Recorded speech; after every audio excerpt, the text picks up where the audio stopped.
You are not starving, not homeless, not in immediate danger, which makes everything harder to explain.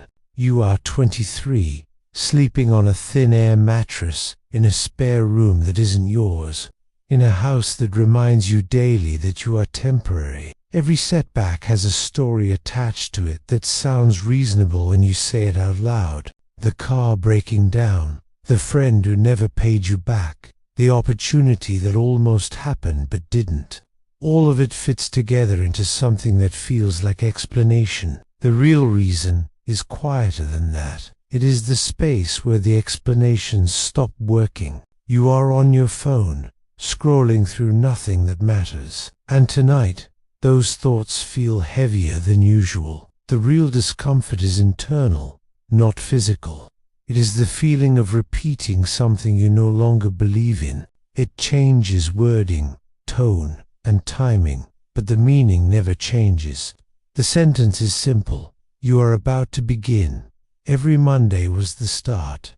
Every failure created a new version of the plan that felt cleaner and more serious than the last. You have started so many times that starting itself has become a routine, and now you are sitting on the bathroom floor, realizing something not dramatically tired, not emotionally overwhelmed, just quietly exhausted. You put your phone down for a moment and sit with the silence.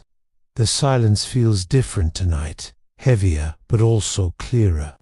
Something has shifted, even if nothing has changed yet. It is just another regular day that expects you to show up. The decision feels important internally, but externally nothing adjusts to match it. You get up anyway, not because you feel motivated, but because not getting up would mean continuing the same loop. The decision you made was not detailed or structured. You believed that thinking about doing something was part of doing it.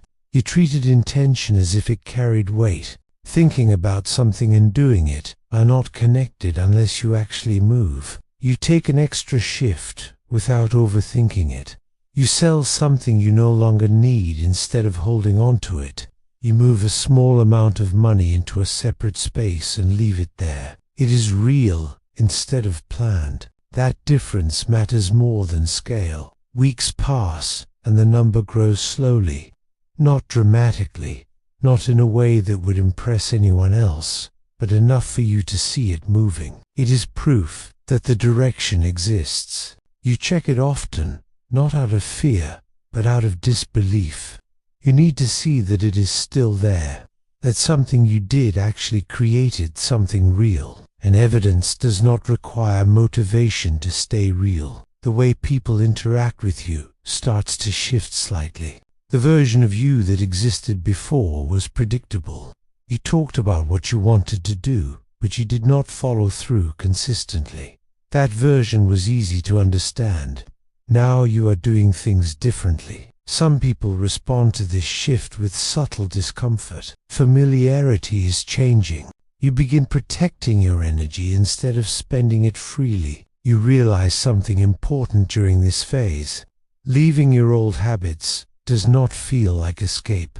It feels like separation. You are separating from a version of yourself that was comfortable being stuck.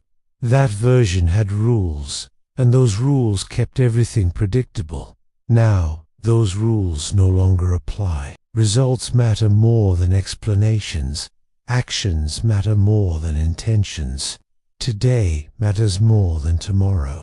You keep going because you understand something clearly now. At $5,000, the shift is not financial. It is structural. You are doing the same actions that brought you here, but the results stop responding immediately. The number moves less. You begin questioning whether anything actually changed.